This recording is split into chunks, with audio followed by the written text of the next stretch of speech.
우리를 가리켜서 그리스도인이라고 합니다. 우리가 그리스도인이 되었다는 것, 그것은 무엇을 의미할까요?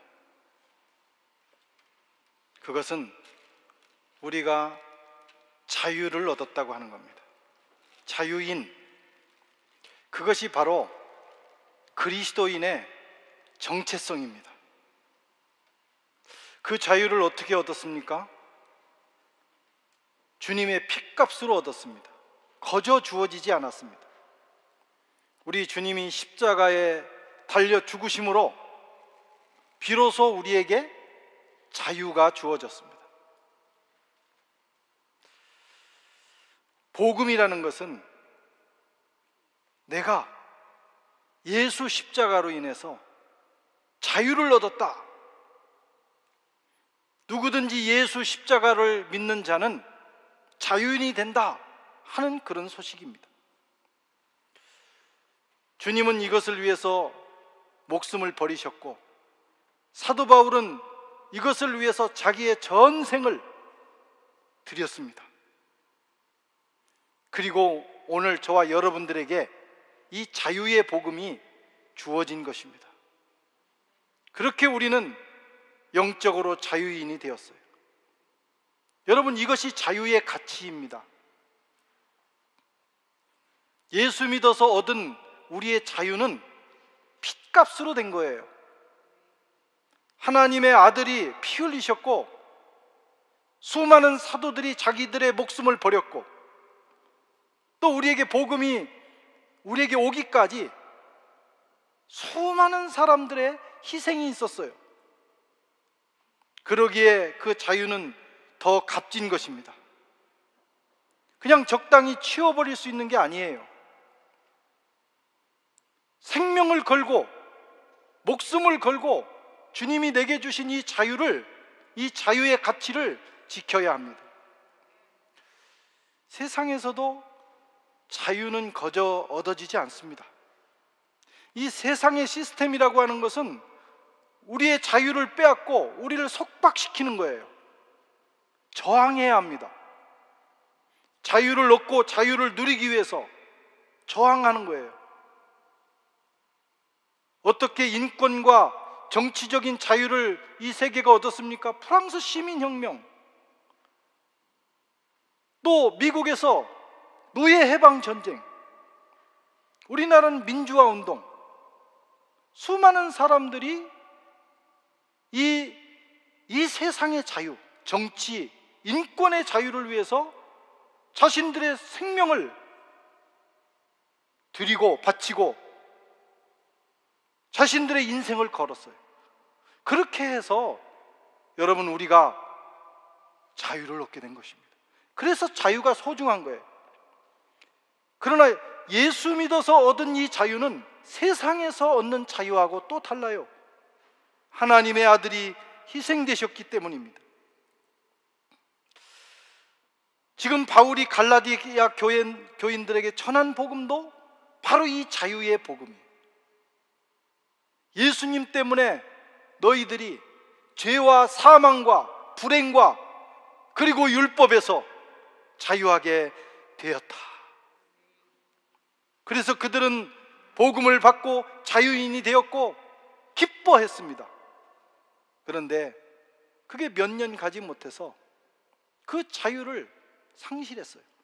다시 옛날 상태로 기어 들어갔어요. 자유의 가치를 몰랐기 때문에 그렇습니다. 그래서 바울의 애간장이 타는 거예요. 얼마나 소중한 걸 주었는데, 하나님의 아들이 희생당하며 또 수많은 사도들이 목숨을 바쳐서 전한 이 자유의 복음, 이 소중한 복음을 그들은 헌신짝처럼 버렸기 때문입니다. 그것이 오늘 본문 바울의 안타까운 마음입니다. 사도 바울은 오늘 본문에 이 자유의 복음을 받기 전과 받은 후의 상황에 대해서 이렇게 말합니다. 그때는, 이제는. 이 두 단어를 가지고 설명을 합니다. 먼저 그때는, 8절에 보면 그러나 너희가 그때에는 하나님을 알지 못하여 본질상 하나님이 아닌 자들에게 종노릇 하였더니, 예수 믿기 전의 상태를 의미합니다. 그때 복음을 받기 전에, 자유인이 되기 전에 어떤 모습이었느냐? 우선 하나님을 알지 못했어요. 하나님을 알지 못했어요. 하나님은 우리를 하나님의 모양과 형상대로 지어주셨습니다. 수많은 피조물이 있지만 하나님의 그 본질, 하나님의 모양과 형상을 부여한 피조물은 사람밖에 없어요. 그래서 사람이 가장 영광스러운 존재입니다. 우리가 하나님이 될 수는 없지만 거의 하나님처럼 될 수 있을 만큼 하나님은 우리를 높여주셨어요. 그게 인간의 본질입니다. 하나님을 닮을 수 있는 존재로, 하나님께 가장 가까이 갈 수 있는 영광스러운 존재로 우리를 지어주셨어요. 시편 기자는 사람이 무엇이기에 주께서 그를 생각하시며 인자가 무엇이기에 주께서 그를 돌보시나이까? 그를 사람보다, 하나님보다 조금 못하게 하시고 영화와 존귀로 관시우셨나이다. 하나님보다 조금 못하게 하시고, 그리고 영화롭게 존귀하게 만들어 주셨다는 거예요. 그것이 저와 여러분들입니다. 하나님이 이렇게 지으신 이유는, 하나님께서 그의 형상 모양을 우리에게 부여하시고 이렇게 영광스러운 존재로 지어주신 이유는 하나님이 우리 안에 거하시기 위해서 그런 거예요. 하나님이 우리와 함께 사귀기 위해서 그러신 거예요.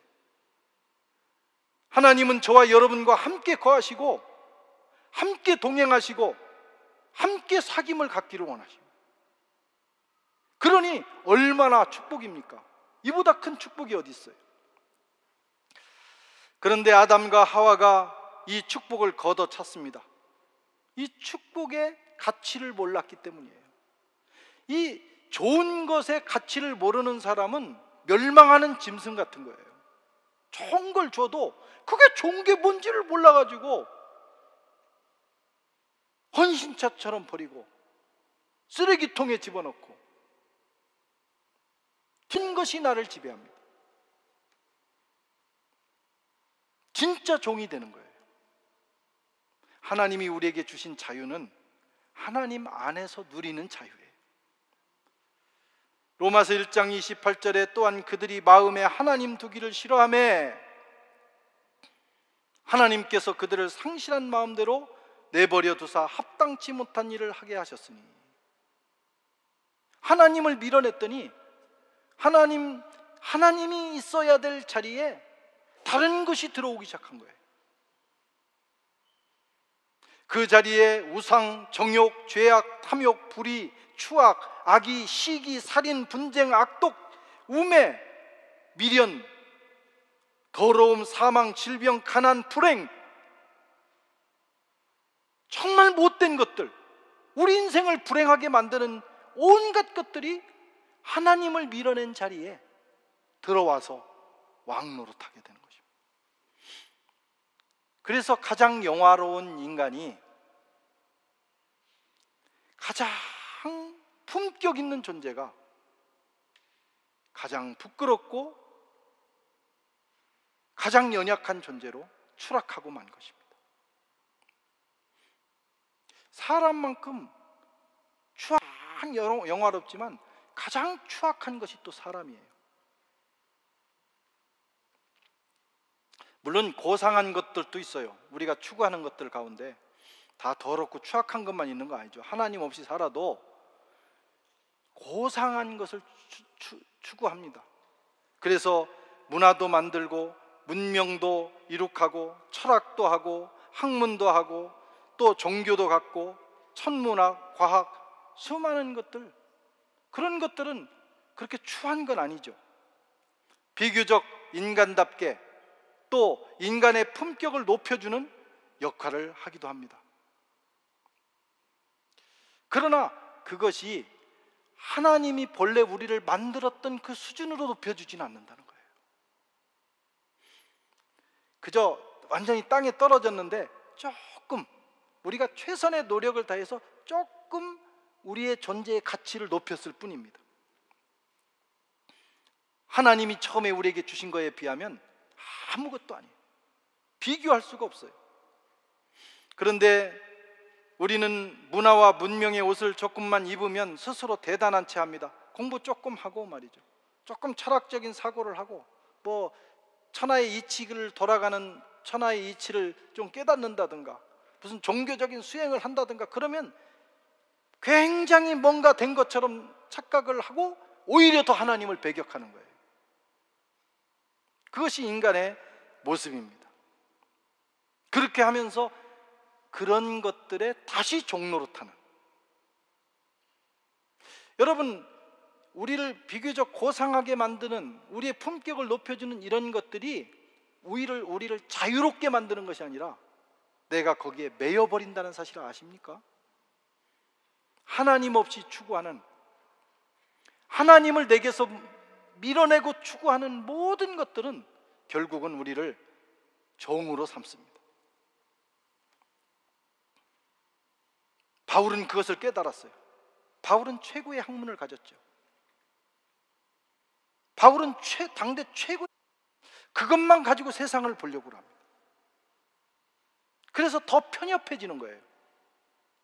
인간이 배우면 배울수록 넓어져야 되는데, 깊어져야 되는데 그 환경만 가지고 보니까 인간이 더 편협해지고 작아지는 것입니다. 학문의 종이 되고 과학의 종이 됩니다. 그래서 그 안경 안에 들어오지 않는 것은 인정하지 않아. 과학이 뭡니까? 철학은 우리의 이념을 연구하는 학문이라면 과학은 그것을 실험해서 증명하는 거 아닙니까?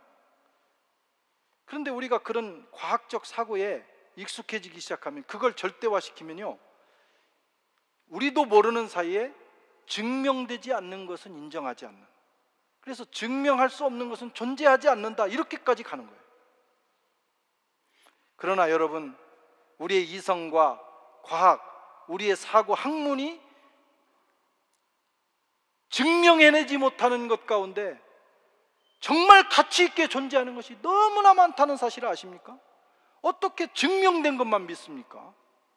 어떻게 이해된 것만 믿습니까? 근데 현대인들은 계몽주의 이후에 인간의 이성으로 이해가 되고 과학적으로 증명된 것만 믿고 또 존재한다고 생각을 합니다. 그래서 점점 더 편협해지고 점점 더 하나님을 알 수 없게 되고, 그러면서 어떻게 되느냐? 종이 되는 거예요. 옛날에는 유대인들은 율법, 그리스도인들은 철학, 오늘날 현대인들은 과학과 이성주의의 종이 되어 있습니다. 바울은 그것을 초등학문이라고 하는 거예요. 복음을 깨달은 사람들은 복음 외에 그 어떤 것에도 매이면 안 돼요. 초등학문은 그저 내가 살아가는데 유익하게 사용하면 되는 것입니다. 복음에 비하면 그런 것들은 아무것도 아니에요. 9절에서 11절을 보겠습니다. 이제는 너희가 하나님을 알 뿐 아니라 하나님이 아신 바 되었거늘 어찌 다시 약하고 천박한 지키던 것을 지키면서 얘들을 믿도록 했어요. 뭐 그걸로 일부러 벗어날 이유는 없었어요. 그러나 특별히 이방인 교회들은 과거에 지키지도 않던 그것들을 유대인들이 와서 자꾸 지키라고 하는 거예요. 예수 믿으려면 지키라는 거예요. 지켜야 구원 얻는다는 거예요. 속지 말라는 거예요. 우리가 받은 복음, 갈라디아 교회가 받은 복음은요, 율법보다도 훨씬 이 예수 복음 꼭 붙들고 정말 내 목숨을 버려서라도 지키는 저와 여러분 되시기를 주의 이름으로 축원합니다.